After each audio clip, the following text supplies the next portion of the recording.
So hello and welcome to an episode of Stains Falls, and this time we are talking SLKs, in particular an R170 SLK. Now this is my very own SLK, it's an 1999 SLK 230 compressor, and this episode really is a little bit of a sort of guide to SLKs. I'm going to be looking at this car in particular, saying a little bit of my experience with this car. I'm also going to say about the common sort of faults with this car. I'm also going to go out for a little bit of drive at the end of the video. Let's tell you about what these cars are like to drive. So let's start out with a little bit of the history of the SLK. Now the SLK came out originally in 1996 after a few different design concepts. Finally it came out in 1996, and this was Mercedes' launch into the small roadster market, which in the 90s was absolutely booming with cars like the MX-5, the MR2, things like that. And this was Mercedes' sort of a little bit of a more premium sitting in the market, really. People that didn't want the great big 129 SL, but they also wanted kind of a little bit smaller, and also it was to get also younger buyers into the brand as well, that perhaps didn't want the great big SL or a very big car. They wanted something smaller, a little bit more fun, a little bit more accessible. It's more of an accessible way into the brand, and the SLK 170 was that car. Now the SLK of course means Sports Lights Compact, that's what it stands for.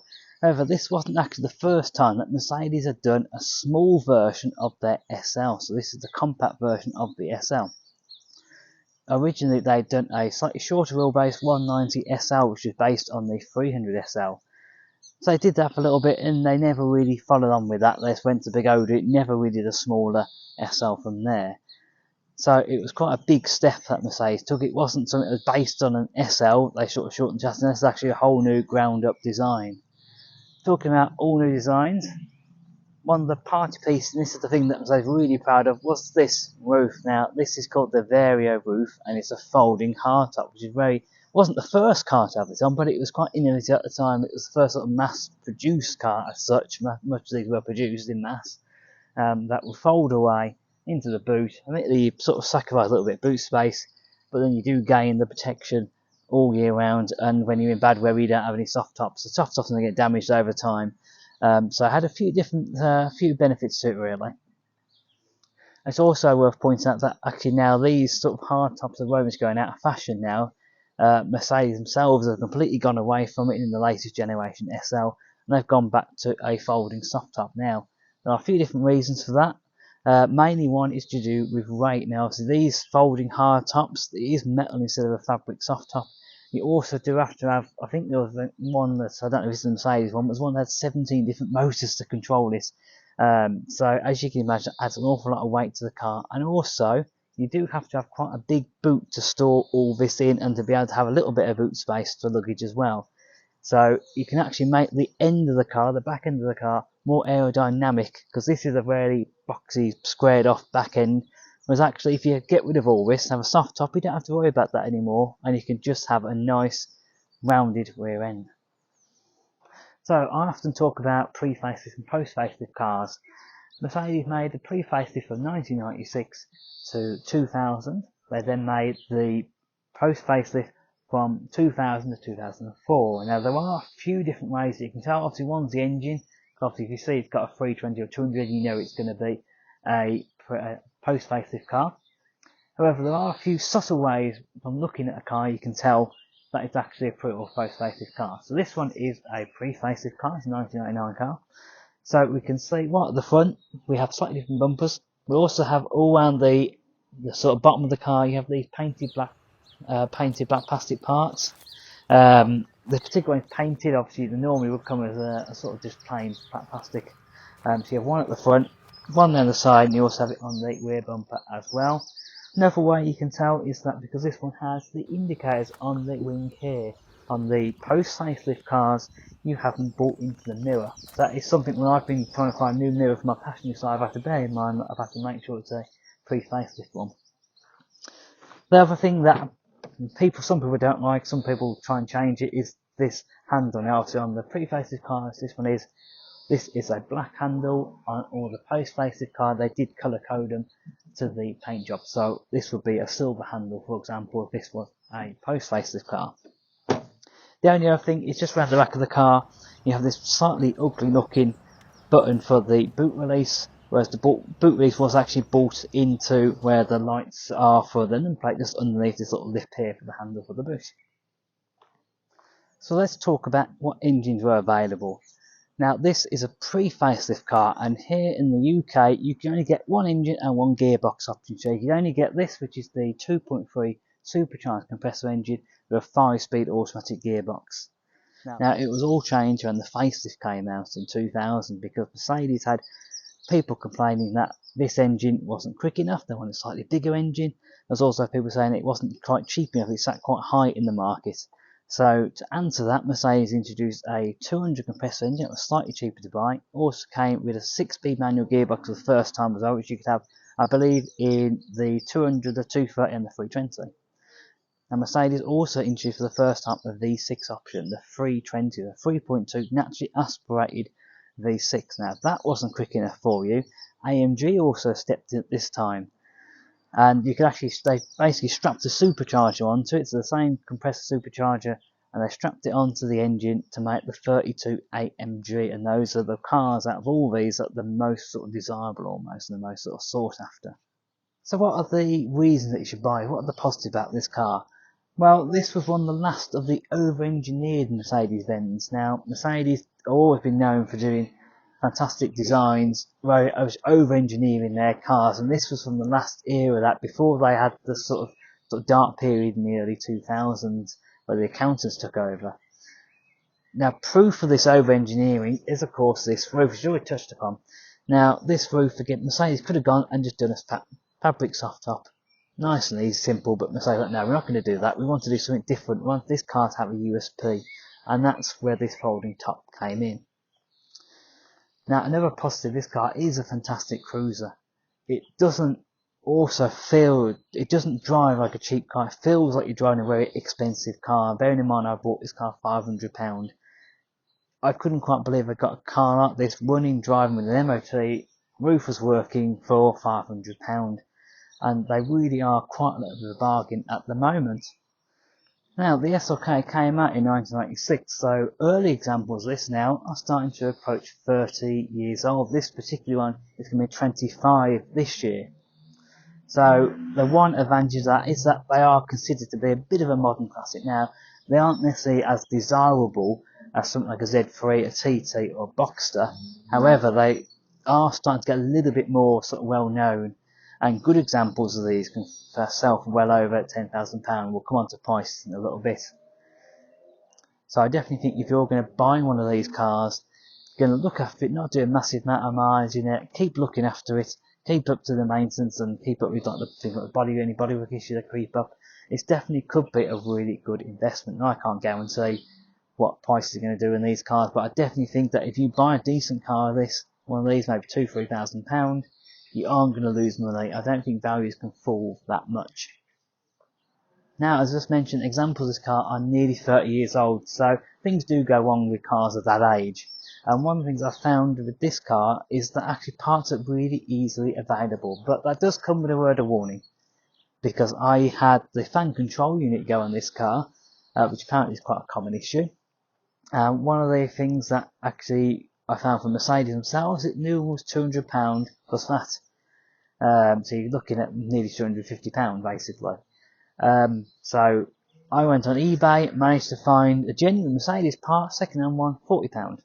So it's about, when you need a part for this car, picking your battles. Which one do you want to just go to Mercedes and say, oh, that's not too bad value, let's get that and let's sort it, or which one do you go on eBay for? And obviously with second-hand parts, a lot of the breakers these days, a lot of the salvage yards, are really good, and they will accept returns, and they will actually be testing things. Obviously you do buy second-hand parts a little bit of risk, however I've never had a bad experience buying second-hand parts. I will admit that maybe a second-hand part won't last as long as maybe one of the new parts, because obviously it is used, but it's about striking that balance. So what are the negatives with this car? Well, the one big negative is that they do seem to rust for fun, unfortunately. There are a few sort of key areas where they rust, and where I've seen them rust. So bonnet, ticket on the edge, you get stone chips on here, and they just seem to rust all mainly on the front edge here. That's happened on mine as well. I've got a few little stone chips, and it just seems to bubble up from there. The other area is all the wheel arches. This particular one had 4 very bubbly wheel arches, which wasn't really the best, to be honest.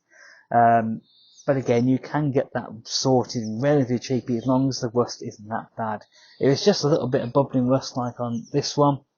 I had the paint guy, go and do sand it all down, treat it with rust, and he just done a little bit of an edge and blended it into the wing. So it wasn't actually that big of a job really to do.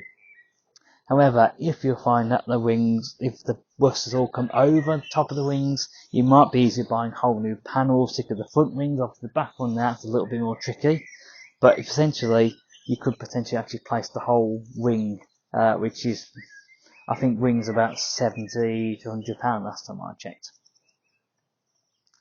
So, would I recommend buying one of these cars? Absolutely would. I've absolutely loved owning this car. I didn't particularly go out to buy it, as people will know if you watch this channel regularly.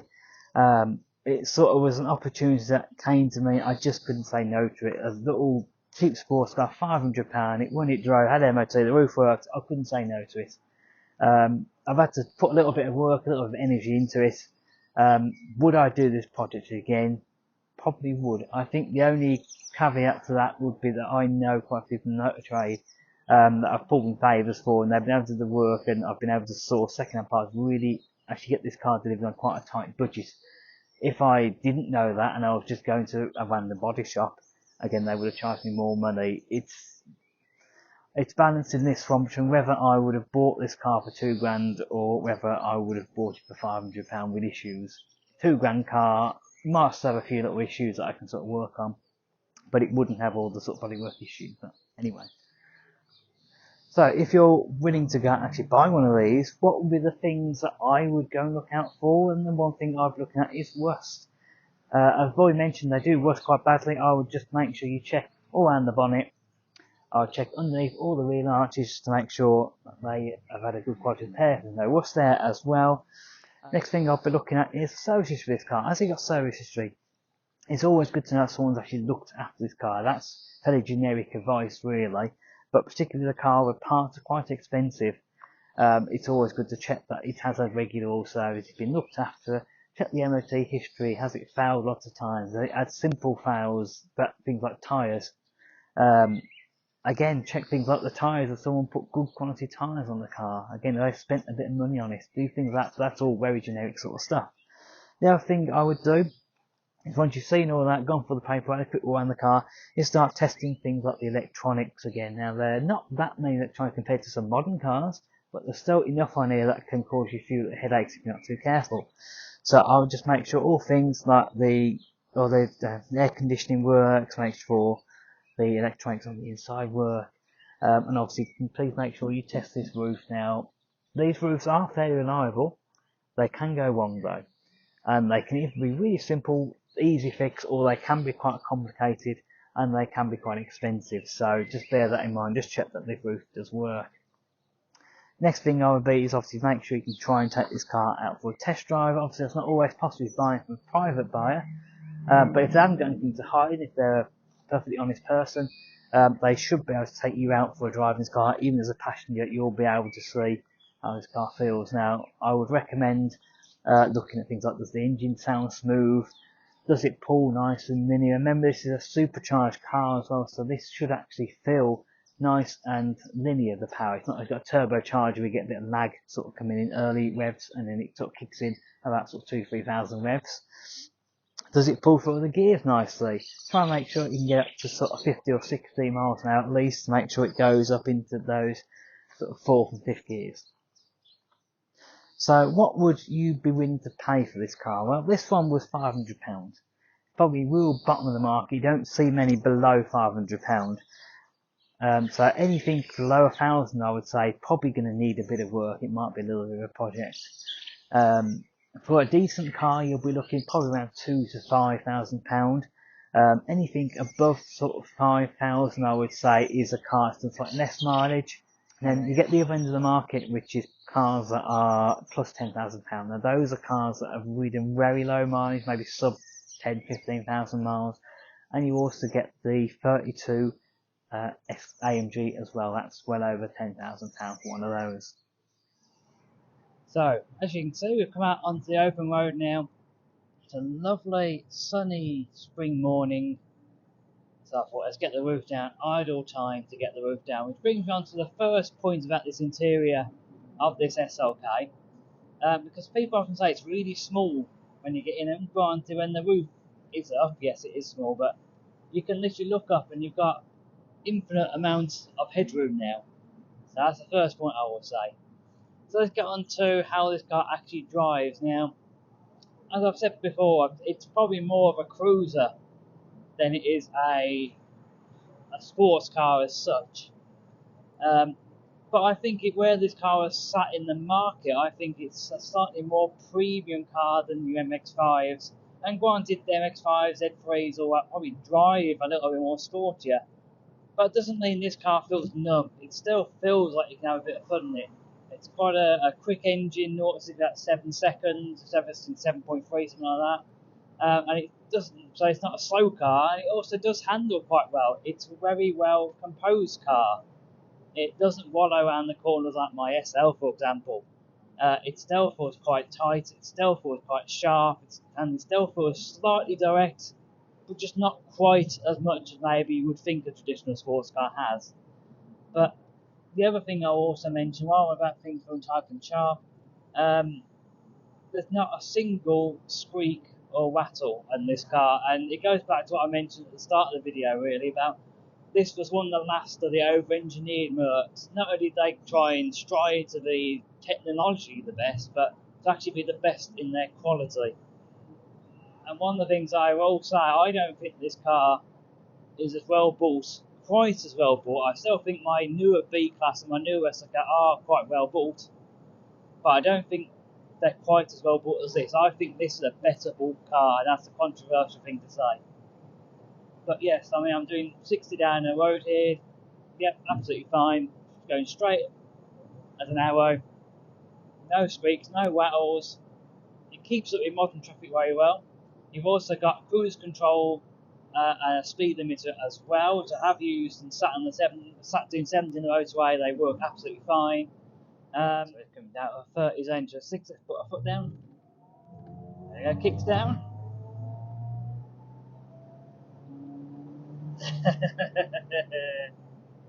Boy, does that feel good. It really does have a lot of pep in its step.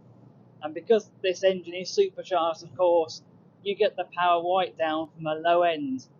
So you get it from sort of 1500, 2000, right the way up. It went right the way up then pretty much to 5000 revs. And it still felt like it had a bit more pull. It really pulls well. This car is, what, 25 years old this year. It will be in September. And it's also nearly 105,000 mile. And yeah, it just feels so fantastic. It really has questioned whether I still need my newer SLK. That's a different. We won't go into that too much at the moment. It's a story for another day, that is. So to summarise how this car really makes me feel, it's a lovely spring, sunny Sunday morning. Not much traffic around. I mean, a nice car. I can't think of many other places to be. Nice roads. Where else do you want? And for the money that this car had cost me, yeah, I can't complain. How it drives, how it feels, and the overall value for money that this car offers, it's criminal, really. I don't know why these cars aren't more appreciated than they actually are. There's a bloke in a Jag XK in front. And bearing in mind how nice the weather is today, it's 11 degrees. I admit it's a little bit chilly, but it's got its roof up. I really don't understand people that have convertibles on a day like today keep the roof up. The only reason I might possibly not have the roof up, I've had a boot full of stuff and I physically can't get the roof down because obviously the roof folds into the boot in this one. But yeah, that's a soft top, so that folds into separate compartments. Get your roof down. That's all I'm going to say, get the roof down. That's what these cars are for. That's the X5 with his roof up. Another one, glorious start today, and you keep your roof up. I don't see the point in having a convertible and keeping the roof up on a day like today. So I'm the first one to admit, and I've already stated in this video, that I didn't actually intend to go out and buy this car. It was just too good opportunity. And looking back on it, do I regret it? Do I enjoy it? I would say no, I don't regret it, and I absolutely thoroughly enjoy this car. I would happily do it again in a heartbeat. And I think that's the thing with this car, it grew on me quite a bit. If you watched my previous video, you know I basically said at the beginning when I bought this car, I'm going to give it a year. I'm going to see it through. I bought it in November, so I'm going to give it till next November and see how I get on with it. And first 6 months I was okay with it. I was more focused on actually getting the car sorted, getting the bodywork sorted, getting things under the engine bay sorted as well. And I didn't really enjoy the car. I was so focused on actually getting all the issues sorted. Plus it was winter as well, which wasn't really a good time to do the project. But I didn't actually get time to use the car and actually enjoy it. And it's only throughout this year that I've actually been enjoying the car a lot more, and it's really growing on me. So I would really recommend buying one of these cars if you're in that position to do so.